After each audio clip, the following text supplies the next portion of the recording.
तो अब ये टोटल 16 चीजें हो गई। 5 तो तन्मात्राएं, 5 ज्ञानेन्द्रियां, 5 कर्मेंद्रियां, कितने हुए? और 1 मन, 16 हो गए। तो सबसे पहली वस्तु क्या बनाई थी? महतत्व, बुद्धि।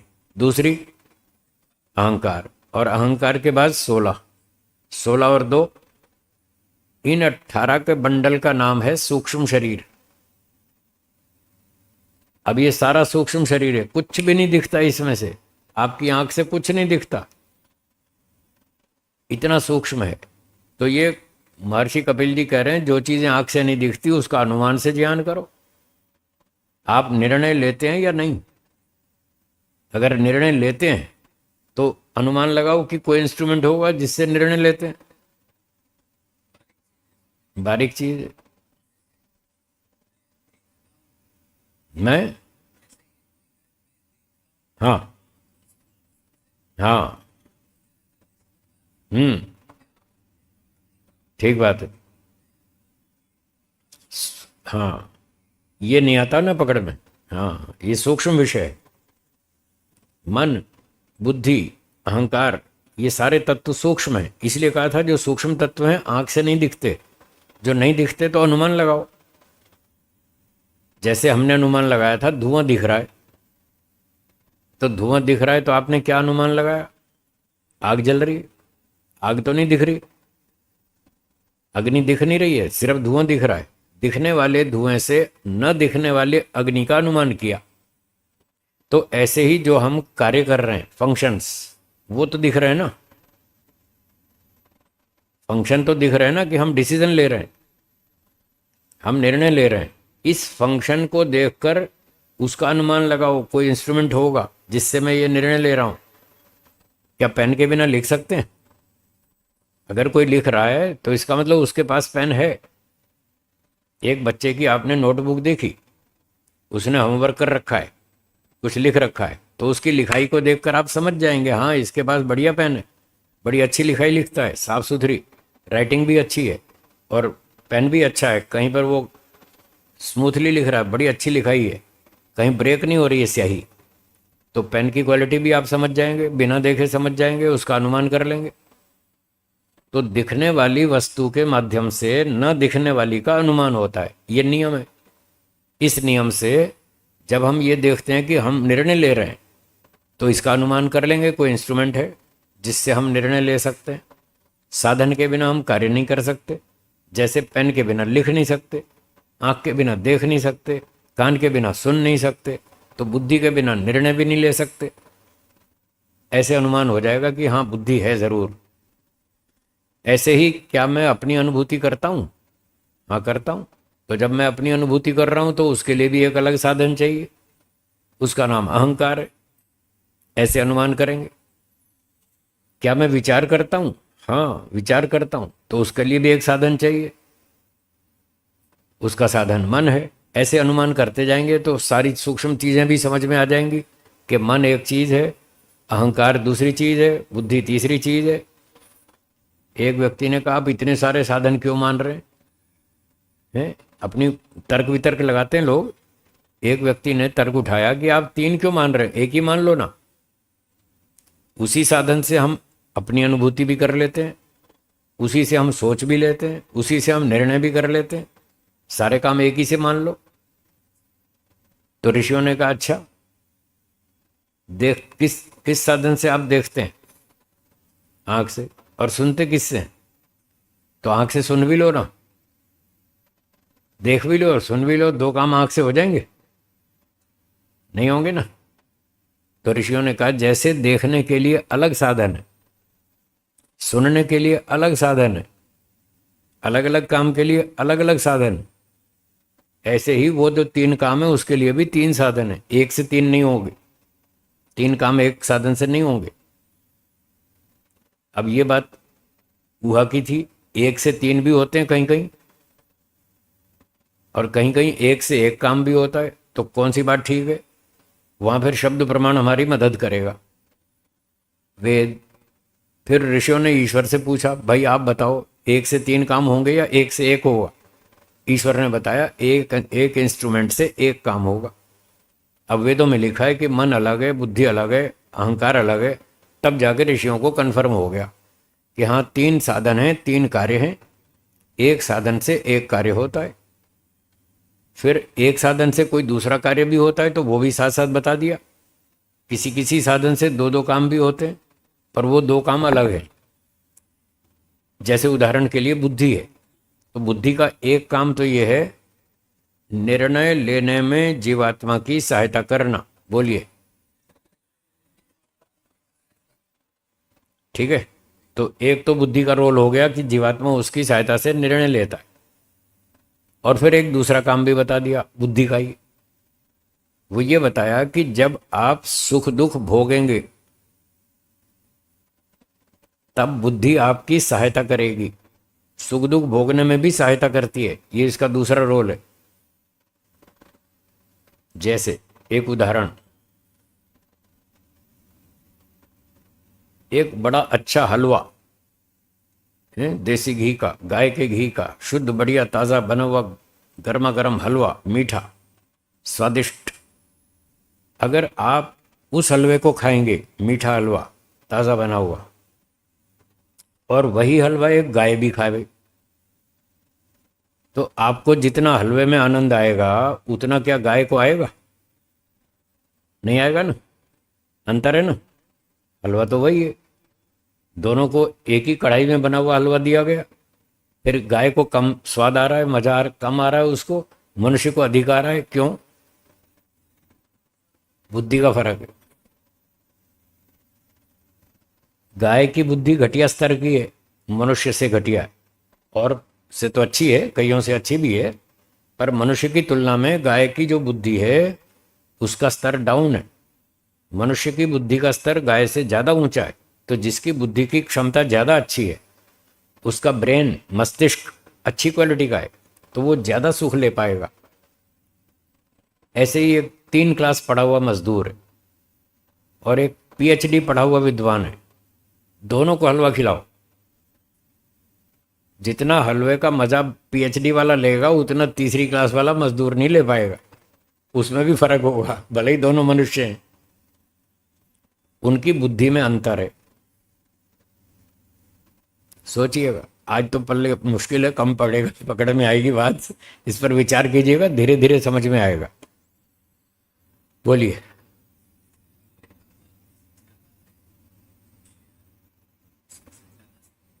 हाँ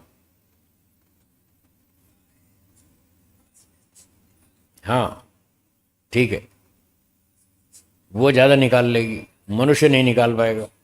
हाँ, तो आप भी गाय की तरह घास खाना शुरू कर दो।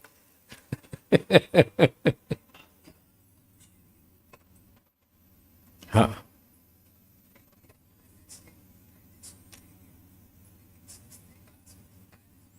हाँ, इसको इसको कहते हैं निग्रह स्थान। टॉपिक बदल दिया आपने। हमारा टॉपिक क्या था? बुद्धि का अंतर दिखलाना, बुद्धि की कार्य क्षमता का अंतर दिखाना, ये उद्देश्य था। उतनी सीमा तक हमने उदाहरण दिया।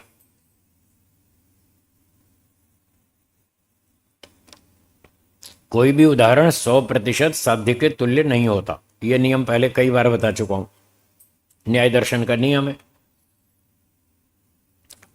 तो मैं गाय और मनुष्य की बुद्धि की तुलना कर रहा हूं, भोजन की नहीं।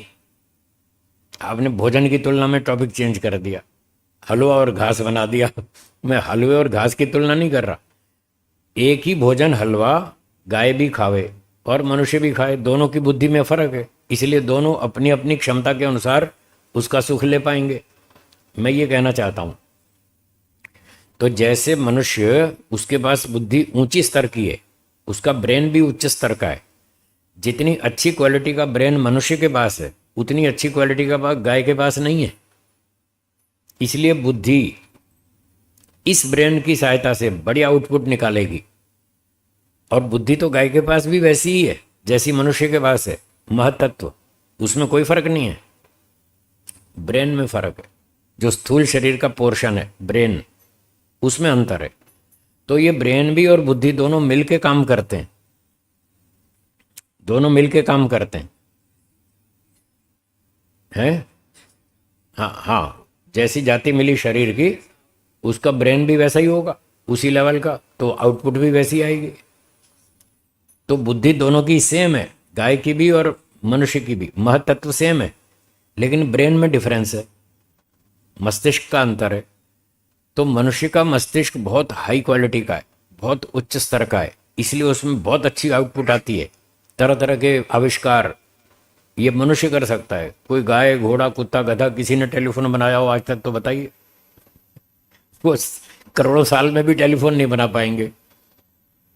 उनकी ब्रेन की क्वालिटी लोअर क्लास है, इसलिए वहाँ आउटपुट इतनी अच्छी नहीं आएगी। मनुष्य में आती है, उसकी क्वालिटी अच्छी है। तो जब क्वालिटी में फ़र्क है तो वो जो सुख लेना है उसमें भी डिफरेंस आएगा। मनुष्य के मस्तिष्क की क्वालिटी ज़्यादा ऊंची है, इसलिए वो हलवे में से ज़्यादा स्वाद ले सकता है, ज़्यादा सुख ले सकता है। गाय के पास इतनी क्षमता नहीं है, इसलिए वो उतना सुख नहीं ले पाएगी। तो इससे पता चला कि बुद्धि सुख दुख भोगने का साधन है, उसका भी सुख दुख भोगने में योगदान है। तो ये बुद्धि का दूसरा रोल बताया। एक रोल बताया डिसीजन लेने में मदद करना, दूसरा रोल बताया सुख दुख भोगने में मदद करना, सहायता करना। ये बुद्धि के दो काम हो गए।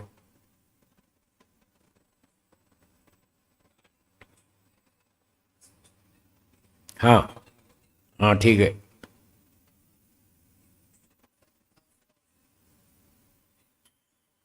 वो जेल है, दंड दे रखा है, बस इतनी लिमिट तक रहना तुमको, इससे ज़्यादा सुविधा नहीं देंगे। मनुष्य शरीर में आएंगे तब सुविधा देंगे। हाँ, उसमें वो अंतर आएगा, वो पुरुषार्थ से होगा। हाँ, तो पीएचडी तक जाएगा तो बुद्धि की क्षमता बहुत बढ़ जाएगी।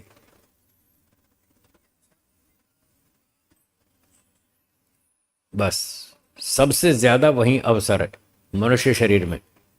कुत्ते, गधे, गाय, घोड़े में बहुत थोड़ा, बहुत थोड़ा। जैसे कुत्तों को कहीं कहीं ट्रेनिंग देते हैं पुलिस वाले, ट्रेनिंग देते हैं ना चोर पकड़वाने की, बॉम्ब स्क्वाड वाले कुत्तों को ट्रेनिंग देते हैं, वो बम पकड़वा देते हैं।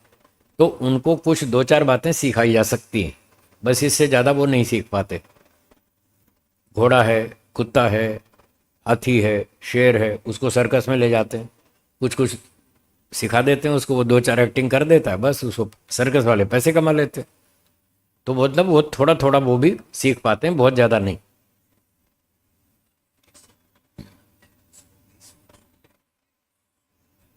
हम्म।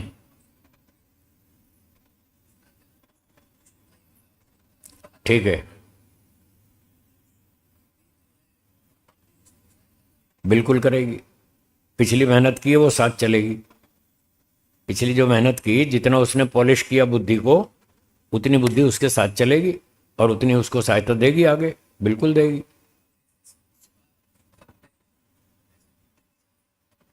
हाँ, बुद्धि भी चलती है, मन भी चलता है, अहंकार भी चलता है, संस्कार भी चलते हैं। ये 18 चीज़ें जो बताई सूक्ष्म शरीर की, ये सारी चीज़ें आत्मा के साथ जाएंगी हर जन्म में। लाखों करोड़ों जन्मों तक ये 18 चीज़ें आत्मा के साथ चलती हैं, अगले अगले जन्म में तब तक चलती हैं जब तक मोक्ष नहीं हो जाए। दो स्थितियों में सूक्ष्म शरीर आत्मा से अलग होगा। दो स्थितियों में, या तो आत्मा का मोक्ष हो जाए, अब इसकी यूज नहीं रहा, कोई उपयोग नहीं रहा, तो ईश्वर इसको तोड़ फोड़ के खत्म कर देगा, और या फिर प्रलय आ जाए। मोक्ष तो नहीं हुआ, प्रलय का समय आ गया तो फिर सब तोड़ेगा, फिर नई सृष्टि में फिर नए बनाएगा, जो अब हम पढ़ रहे हैं। ईश्वर ने नई सृष्टि में क्या क्या बनाया? महतत्व बनाया, अहंकार बनाया, तन्मात्राएं बनाई, 5 ज्ञानेंद्रियां, 5 कर्मेंद्रियां, एक मन। ये फिर नई सृष्टि में सारा नया बनेगा, और सारा बनाकर जीवात्मा के साथ जोड़ दिया जाएगा। क्यों जोड़ा? अपना पिछला कर्म फल भोगो और मोक्ष प्राप्त करो। भोग अपवर्ग। जी।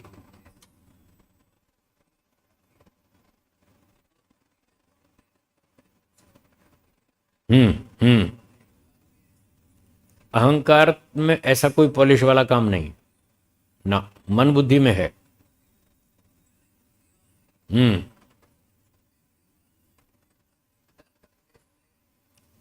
तपस्या करता है और मृत्यु हो गई, ठीक है।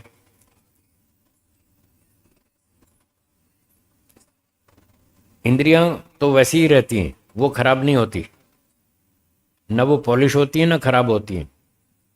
ना, उसमें भी पॉलिश वाला काम नहीं है। इंद्रियों से अगर हम मिसयूज करते हैं, दुरुपयोग करते हैं, तो उससे हमारे संस्कार बिगड़ते हैं। हाँ, वो संस्कार वाले पोर्शन में चली जाएंगी, इंद्रियां वैसी ही रहेंगी। जब हमने इंद्रियों का दुरुपयोग शुरू किया तो उससे हमारे संस्कार बिगड़ गए। वो बिगड़े संस्कार मन में चले गए, जमा हो गए, और मन तो साथ जाएगा ही, तो वो संस्कार भी जाएंगे। अगले जन्म में फिर ईश्वर हमको अवसर देगा, तुमने ये पिछले घोटाले कर रखे हैं, इसको साफ करो। अगर हमारे और कर्म अच्छे हैं और उन अच्छे कर्मों से फिर दोबारा मनुष्य जन्म मिल गया, तो ईश्वर फिर हमको अवसर देगा कि जो पिछला कचरा जमा किया था उसको साफ करो। मन में सारा जमा होगा। इंद्रियों से आप सदुपयोग करें तो अच्छे संस्कार बनेंगे, वो भी मन में जमा होंगे। बुरे काम करेंगे वो भी जमा होंगे मन में, और मन पुनर्जन्म में साथ जाएगा। फिर ईश्वर उसके कर्मानुसार उसको उतनी सुविधा देगा। अगर ज़्यादा ही पाप कर डाले तो फिर सुअर कुत्ता बनाएगा, उसकी अगली प्रवृत्ति पे ब्रेक लगा देगा। जो बच्चे उच्छृंखल होते हैं, तूफानी होते हैं, गुजराती में बोलते हैं तूफानी, घर में नाच कूद छूठा पटक शोर मसाला ये शोर शराबा करते ही रहते हैं, तोड़फोड़ करते रहते हैं, तो बच्चे, उन बच्चों का क्या करते हैं माता पिता? उनको पकड़ते हैं और 5 मिनट स्टोर में बंद कर देंगे, या उसके हाथ बांध देंगे। हाथ बांध देंगे, क्यों बांध दिए? ताकि ये तूफान नहीं करे। तो जो लोग ऐसे तूफान करते हैं ना, ईश्वर उनको सुअर बना देता है, कुत्ता बना देता है, उनके हाथ बांध देता है। अब कर कैसे करेगा? ऐसे ब्रेक लगाता है।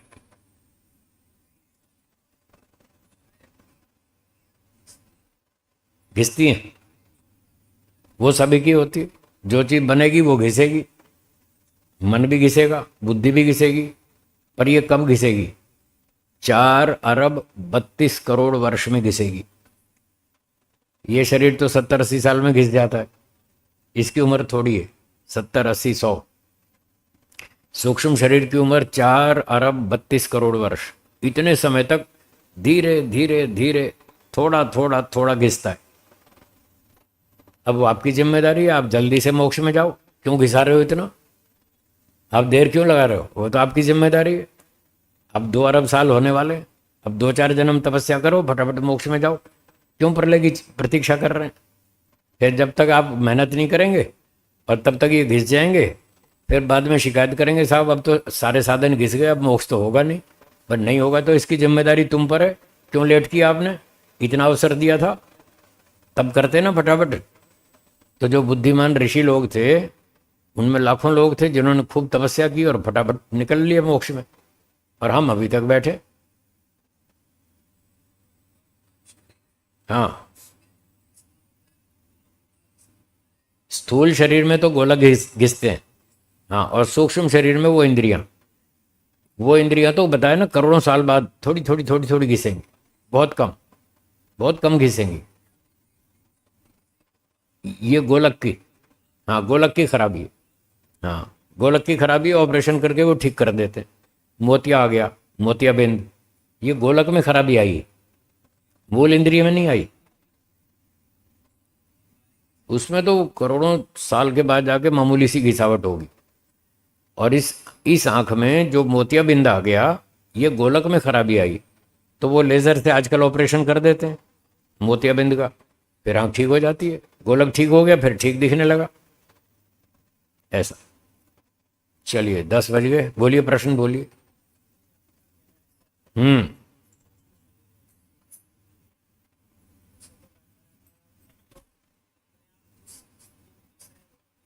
हम्म। हम्म। हम्म। हम्म। ये आ सकता है।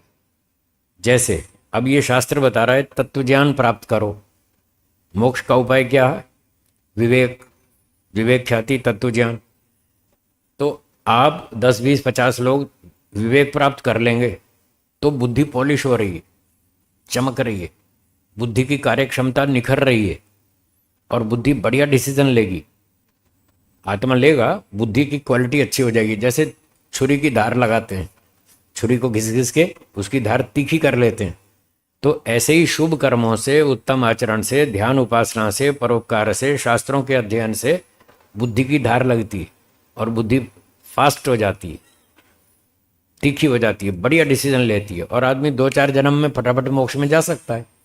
ऐसे दूसरा आदमी यज्ञ नहीं करता, दान नहीं देता, सेवा नहीं करता, परोपकार नहीं करता, झूठ बोलता है, चोरी करता है, रिश्वत लेता है, शराब पीता है, वो बुद्धि पे कचरा जमा कर रहा है, तो बुद्धि की धार और खराब हो जाएगी, वो और खराब डिसीजन लेगी, अच्छे नहीं लेगी।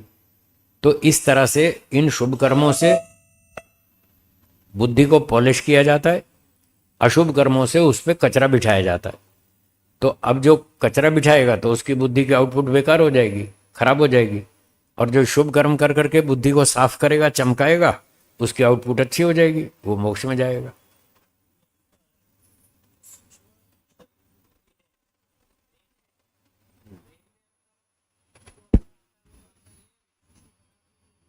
थोड़ा थोड़ा, जैसे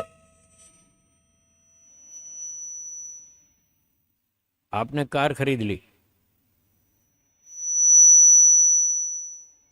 ओम ओम, मेरी वॉल्यूम बंद हो गई,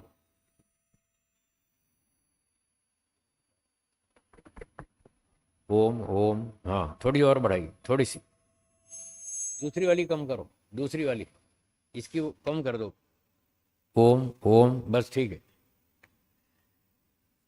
जैसे आपने कार खरीदी, 20 साल चलती है, 3-4 लाख किलोमीटर इंजन चलता है ठीक ठाक, तो आपकी कार में धीरे धीरे घिसावट होगी जो 20 साल तक चल जाएगी, क्योंकि आप 100 किलोमीटर चलाते हैं रोज। अच्छा, दूसरा व्यापारी है, वो 600 किलोमीटर रोज चलाता है, 300 किलोमीटर जाता है, 300 किलोमीटर आता है, तो उसकी कार तो 3 साल में घिस जाएगी। आपकी कार 20 साल में घिसेगी, उसकी 3-4 साल में घिस जाएगी। फिर भी उसमें घिसावट तो है, थोड़ी थोड़ी तो है। तो ये स्थूल शरीर है, इसकी उम्र छोटी सी है, 80 साल, 100 साल, तो इसकी घिसावट की जो दर है, रेट ऑफ डिके, वो बहुत तेज़ है। इसलिए फटाफट ये बढ़ता है, फटाफट घटता है, और 80 साल में, 100 साल में तो ख़त्म ही हो जाता है। और जो सूक्ष्म शरीर है, मन, इंद्रियां, बुद्धि, उसमें रेट ऑफ डिके बहुत कम है, इसलिए वो करोड़ों साल तक चलता है, बहुत धीरे धीरे, मामूली मामूली घिसता है। ये अंतर है दोनों में, ये फटाफट नष्ट होगा, वो देर में, इस तरह से। ठीक है, तो हम बात पूरी कर लें। बुद्धि बनाई, अहंकार बनाया, 16 पदार्थ बनाए, 18 तत्वों का सूक्ष्म शरीर। समय के अनुसार यहाँ विराम, बाकी चर्चा शाम को। अगली सूचना श्री लालचंद जी। 5 एक, हाँ, ओम ओम। 5-7 मिनट और इसलिए चलाना है, प्रसाद आ रहा है। 1-2 मेरे पास शंका है। हाँ बोलिए बोलिए। जी जी। इसकी आवाज़ बढ़ाओ, कम कर दी। हाँ, ओम ओम ओम, और बढ़ाइए, ओम, और बढ़ाइए, ओम, हाँ अब ठीक, जी। बोलिए। जैसे हम मुख्य रूप से 3 पदार्थ अनादि मानते हैं, ईश्वर, जीव और प्रकृति। ठीक है, और गौण रूप से दिशा, काल और आकाश। ठीक है।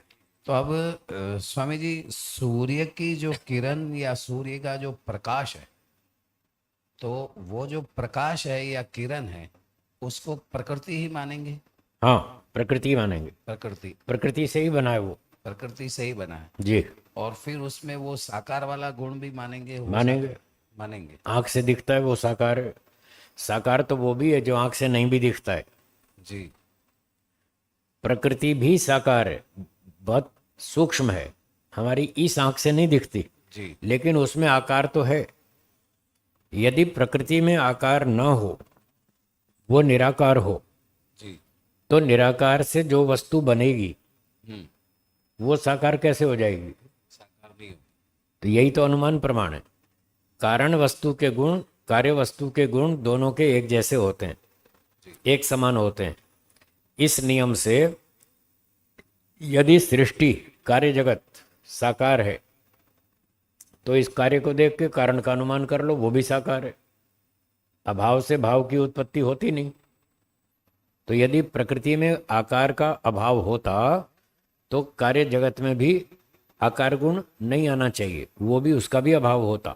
पर यहाँ तो आकार है, इसका अर्थ है कारण प्रकृति में भी आकार है।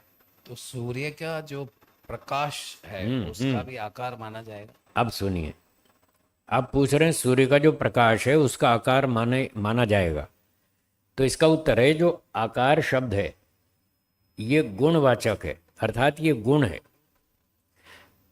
वैशेषिक दर्शन में 6 पदार्थ बताए।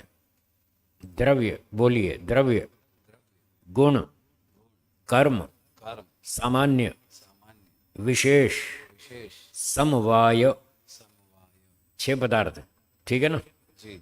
तो 6 में से द्रव्य अलग चीज़ है, गुण अलग चीज़ है, 6 के 6 अलग अलग है। अब ये जो आप आकार शब्द का प्रश्न उठा रहे हैं ये गुण है, 6 में से गुण, दूसरे नंबर का पदार्थ गुण है, ये द्रव्य नहीं है। अब वैशेषिक में नियम यह है कि गुण द्रव्य के आश्रित रहता है और एक गुण में दूसरा गुण नहीं होता। क्या बोला? एक गुण में दूसरा गुण नहीं होगा।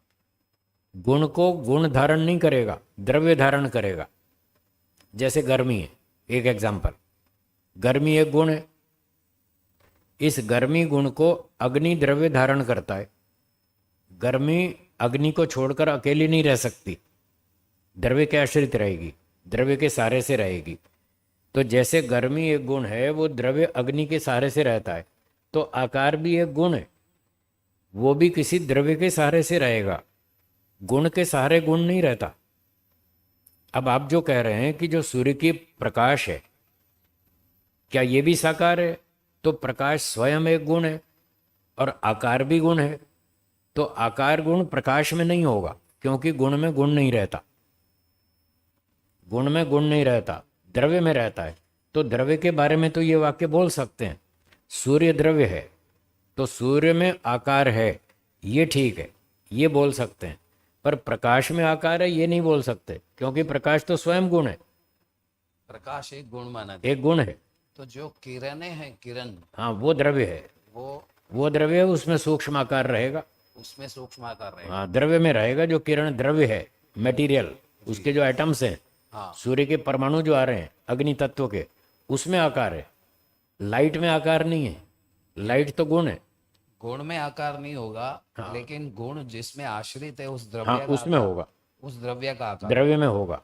अब इसका एक दूसरा प्रश्न ऐसा बनता है कि जैसे एक केसर हमने एक वट पात्र में ठीक है, एक दिन के लिए 50 ग्राम तोल के रखा, ठीक है, फिर दूसरे दिन वो 50 ग्राम केसर निकाल लिया, ठीक है, फिर भी उस वाटकी में जो खुशबू है हाँ तो वो भी गुण माना जाएगा। खुशबू तो गुण है, हाँ। पर केसर का 2 ग्राम उस वाटकी में, उस कटोरी में चिपका हुआ है, अच्छा, द्रव्य के द्रव्य बिना गुण होगा नहीं। नहीं होगा। अच्छा। अगर खुशबू है तो परमाणु भी है उसमें, द्रव्य भी है।